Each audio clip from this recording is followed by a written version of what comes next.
Ever notice how the harder you try with a woman, the more distant she becomes? You text her first, you plan the next hangout, you show enthusiasm, and somehow she starts pulling back.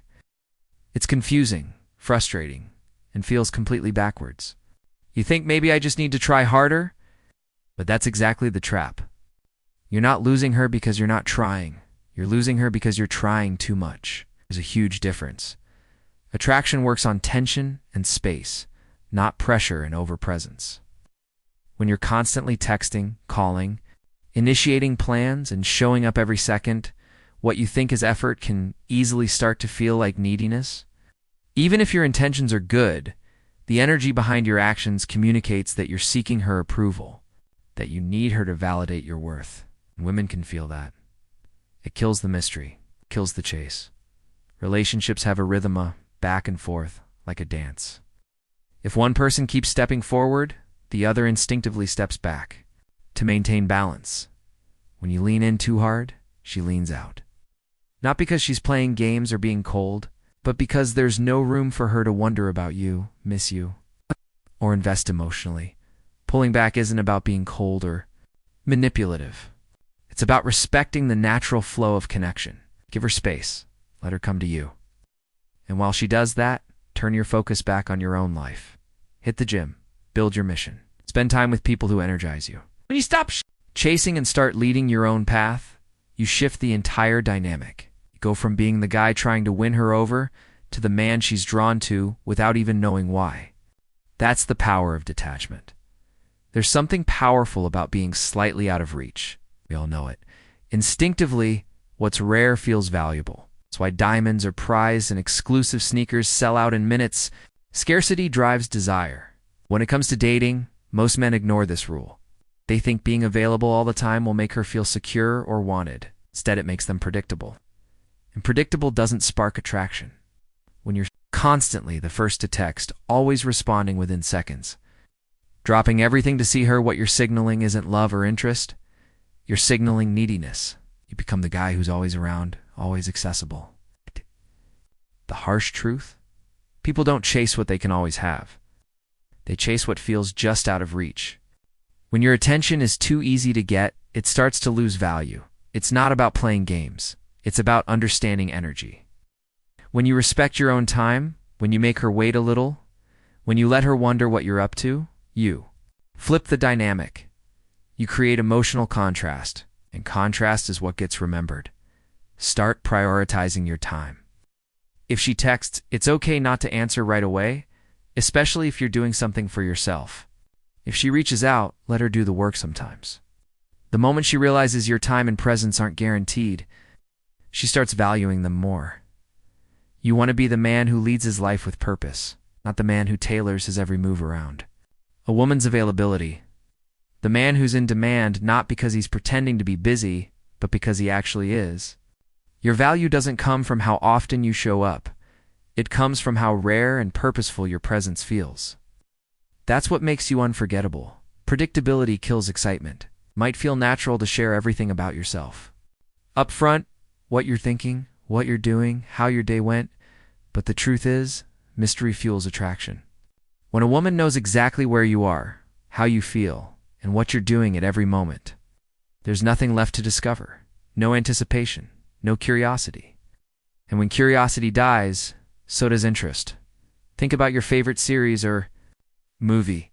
The reason you stay hooked is because there's always something left unsaid, a question left hanging, a moment that makes you lean in and want more. Human beings are wired to chase answers. We're addicted to suspense. Relationships work the same way. When you reveal everything too soon, you take away the sense of exploration.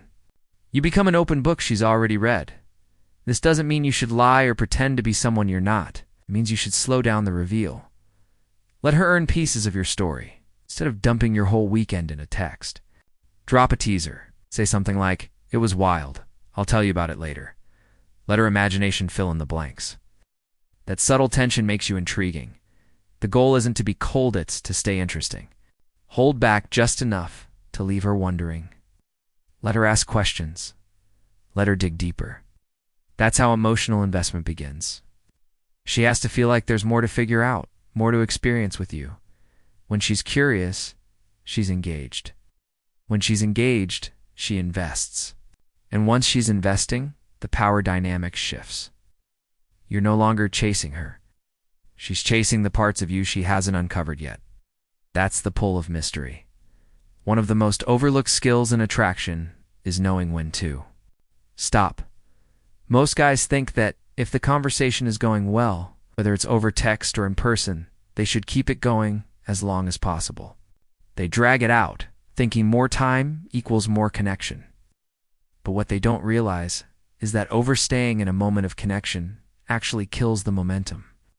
You want to exit at the peak, not the plateau. There's a psychological principle called the Zeigarnik effect. It says people remember unfinished experiences more than completed ones. That's why cliffhangers keep you hooked on shows. When something ends with a question or leaves you hanging, your brain keeps thinking about it.